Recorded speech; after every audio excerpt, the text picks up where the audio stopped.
Lo que les voy a contar me ocurrió allá por el año 2008, en la ciudad de Bogotá. Yo era un funcionario público. Recuerdo que estaba supervisando unos trabajos que se estaban llevando a cabo, excavaciones para ser preciso. Iba acompañado de un colega, que acudía en representación de la persona que estaba financiando el proyecto. Como podrán imaginarse, se trataba de alguien que no trabaja precisamente dentro de la ley. Nos recibió el arquitecto del lugar, llevaba un folder que contenía un informe detallado sobre el avance, incluyendo una hoja que solicitaba un incremento del 10% en el presupuesto. El motivo del incremento era que, debido a las excavaciones, se había encontrado una fosa común que contenía más de 100 cadáveres. El dinero adicional solicitado iba a ser utilizado para la extracción y destrucción de todos los cuerpos. Para que entendiéramos exactamente de qué nos estaba hablando, nos llevó hasta la fosa. Era una vista espantosa, a muchos de los cuerpos les faltaba una o más extremidades. El arquitecto nos dijo que eso no era lo más impresionante de todo.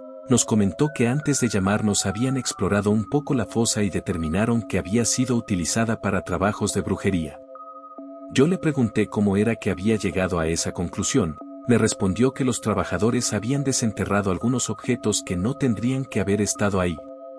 Mi acompañante y yo le pedimos que nos mostrara a qué se refería. Los tres caminamos hasta una vagoneta blanca. Cuando el arquitecto abrió las puertas pudimos ver una serie de artilugios anómalos que, en efecto, no tendrían por qué estar en una fosa común. Había botellas con líquidos negros, otro tipo de recipientes que contenían fetos y crías de animales, también había fotografías antiguas, clavos. Pero entre todos esos objetos, hubo uno que llamó particularmente mi atención. Se trataba de una especie de atrapasueños, pero parecía estar hecho de huesos.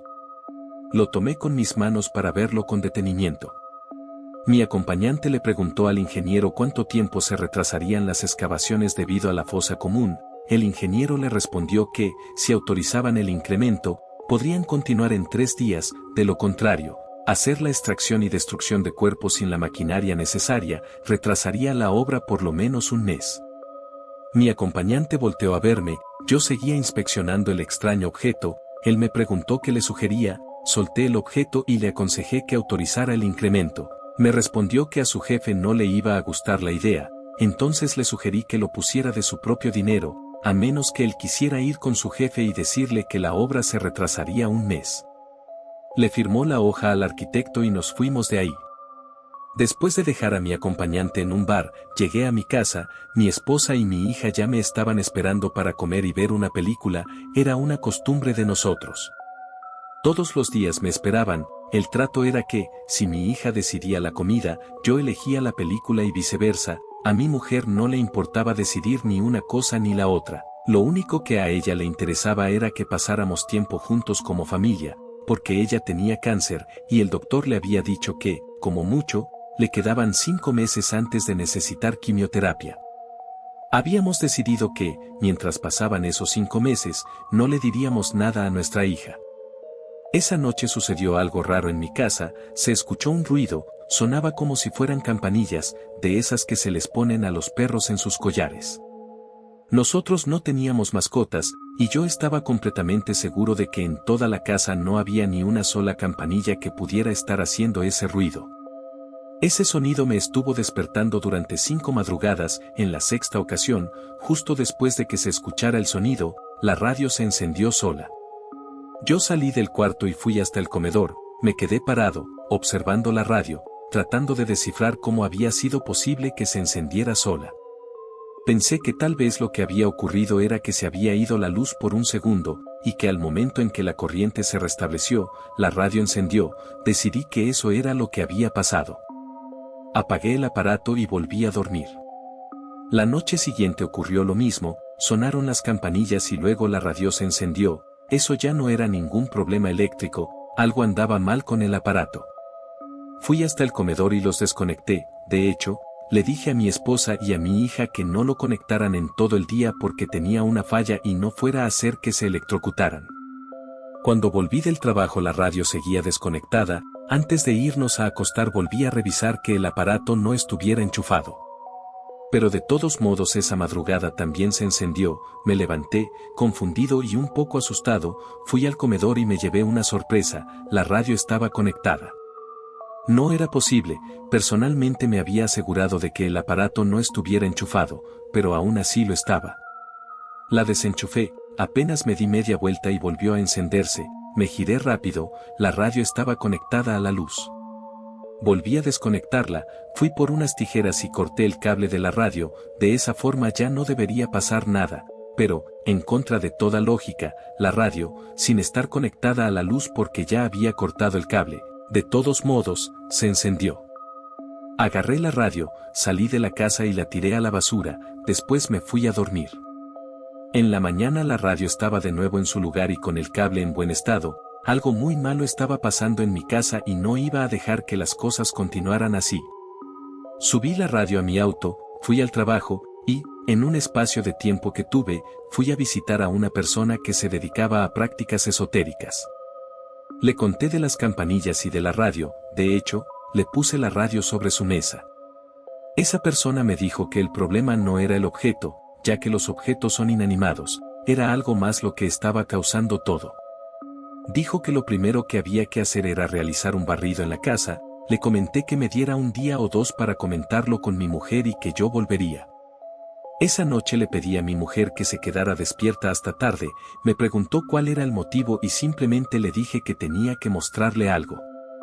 A la misma hora de siempre sonaron las campanillas, mi mujer me preguntó qué era lo que sonaba, le respondí que no tenía idea, pero que ya eran más de 10 días que se escuchaba ese ruido a la misma hora. Le comenté que eso no era lo único que pasaba, salimos de la casa, se podía escuchar la radio encendida, le dije a mi esposa que yo tenía el aparato dentro de mi auto, que ahí no era posible enchufar la radio y por lo tanto no debería encenderse, pero aún así estaba encendida.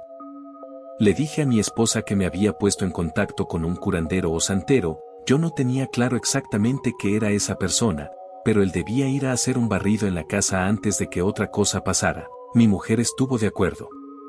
Al día siguiente volví con el curandero y la llevé a mi casa, hizo lo suyo, y cuando terminó me dijo que preferiría hablar conmigo a solas, porque lo que tenía que decirme era muy delicado. Salimos de la casa y subimos a mi auto, él me dijo que dentro de mi casa estaba la muerte, que, de alguna forma que él no lograba entender, la esencia de la muerte había llegado hasta mi casa y no se iba a ir hasta cobrarse una vida.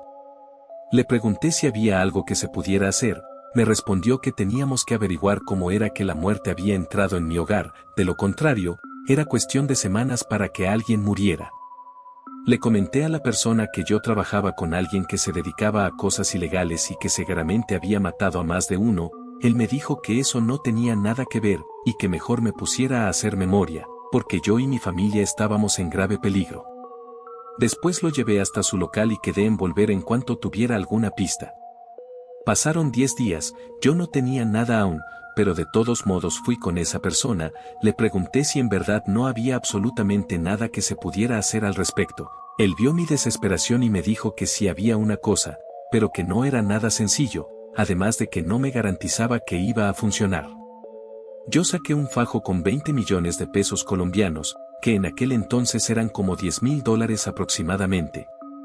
El santero me dijo que no se trataba de dinero, y que de ninguna forma iba a aceptar tanta plata por algo que ni siquiera sabía si en realidad me iba a servir. Aceptó intentarlo, pero bajo la condición de que, independientemente de si funcionaba o no, yo debía donar esos $10,000 a la caridad. Acepté el trato. Él agarró todo lo que necesitaba, llevaba mechones de cabello, un muñeco de tela, 2 figuras que parecían demonios, huesos, velas, una cruz, y un libro de tapa color arena con un pentagrama invertido en color negro. Llegamos a mi casa, le di dinero a mi esposa para que llevara a la niña a comer algo en lo que esa persona hacía lo suyo. Él acomodó todo, pero antes de que iniciara el ritual, el ventilador de techo se desprendió y le cayó encima.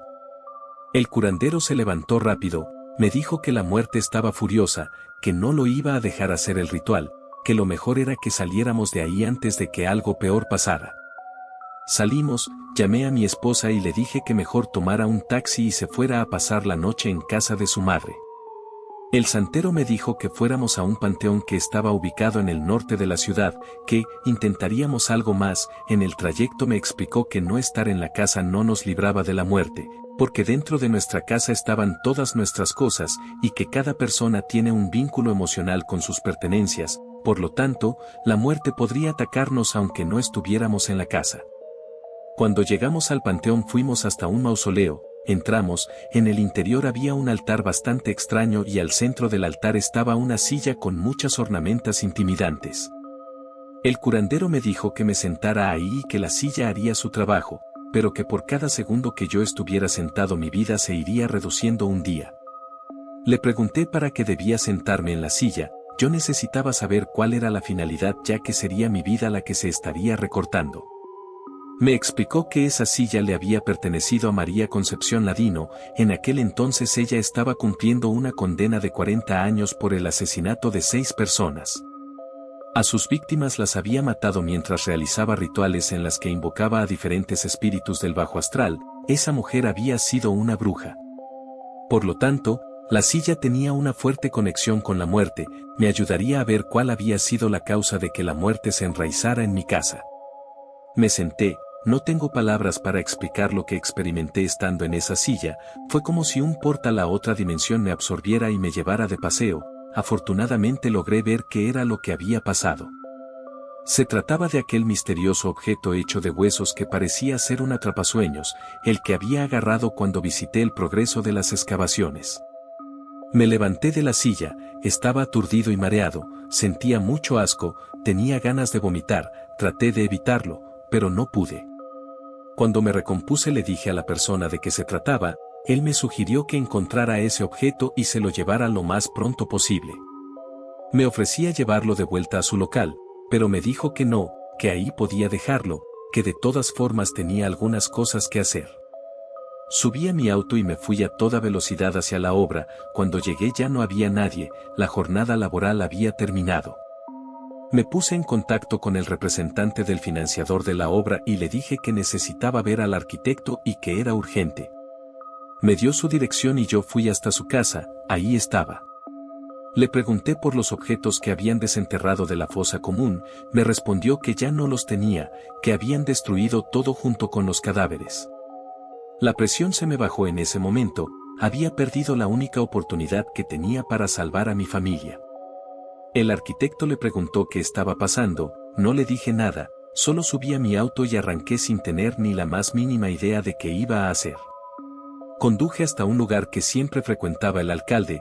Él me debía un gran favor y le dije que estaba ahí para cobrarlo. Me preguntó qué necesitaba. Yo le respondí que necesitaba acceso a la cárcel El Buen Pastor, que es el reclusorio de mujeres que está en Bogotá. El alcalde quería saber para qué quería acceso al centro penitenciario. Le dije que necesitaba reunirme con María Concepción Ladino, y que él iba a tener que hacer algo por la presa si la información que me daba resultaba útil. El alcalde se quedó pensativo y me dijo que haría algunas llamadas, cobraría un favor y me daría acceso la siguiente semana. Todos esos días nos quedamos en casa de la madre de mi esposa. Yo sabía que no estábamos a salvo aunque estuviéramos lejos de nuestra casa, ya me lo habían dejado claro, pero así al menos podríamos dormir tranquilos. Pasó la semana que me dijo el alcalde y pude ir con la bruja que estaba presa. Para ese punto yo ya la había investigado. Ella me preguntó quién era yo y qué quería. No revelé mi identidad, solo le dije que yo podía hacer que cumpliera el resto de su sentencia desde su casa, pero que eso dependía de si me ayudaba o no. Le advertí que a mí no podía engañarme, que estaba al tanto que muchos de sus supuestos trabajos de brujería no eran más que estafas. Pero también le dije que estaba al tanto de que hace muchos años ella maldijo a una señora delante de decenas de testigos y la señora terminó muriendo. Le aclaré que tenía una sola oportunidad para ser honesta conmigo. La señora me miró fijamente, respiró profundo y me dijo que no era bruja, sino que ella había hecho un pacto con el diablo cuando era muy joven. El diablo le pondría en su camino a personas a las que les pudiera sacar mucho dinero, y a cambio ella debía matar a esas personas. Le pregunté por la silla, me respondió que el diablo le había regalado esa silla, ella la tenía guardada en un lugar, cada que mataba a una persona debía ir a sentarse en esa silla, para transmitir todo el dolor que las víctimas habían sentido. eso era lo que quería el diablo. Sabía que me estaba diciendo la verdad, porque eso explicaba el lazo que esa silla tenía con la muerte. Le pregunté si había algo que aún no me estuviera diciendo y me dijo que no, que esa era toda la verdad. Entonces le conté mi caso, le dije que si me decía cómo salir de ese problema yo la ayudaría a ella. La señora me preguntó si yo tenía acceso a la silla, le respondí que sí. Ella me dijo que la silla era la clave, que se podían hacer negocios con la muerte a través de la silla. La única solución era que yo o mi esposa nos sentáramos en esa silla hasta morir, que solo así nosotros podríamos asegurarnos que nuestra hija no fuera la que perdiera la vida. Le grité que lo que me estaba diciendo eran patrañas, ella me dijo que yo podía creer lo que yo quisiera, pero debido a que el objeto que había causado todo ya había sido destruido no había otra opción. Me levanté furioso y me di media vuelta para largarme de ahí. Cuando ya había dado varios pasos la señora me gritó que estaría esperando a que yo cumpliera con la parte del trato, que no era buena idea engañar a alguien que tenía un pacto con el diablo. En cuanto salí de la prisión llamé al alcalde y le dije que la mujer había cumplido, que había que hacer que cumpliera el resto de su condena desde afuera. El alcalde dijo que eso no sería tan sencillo, entonces le recordé lo que yo había hecho por él y que eso casi me costaba la vida.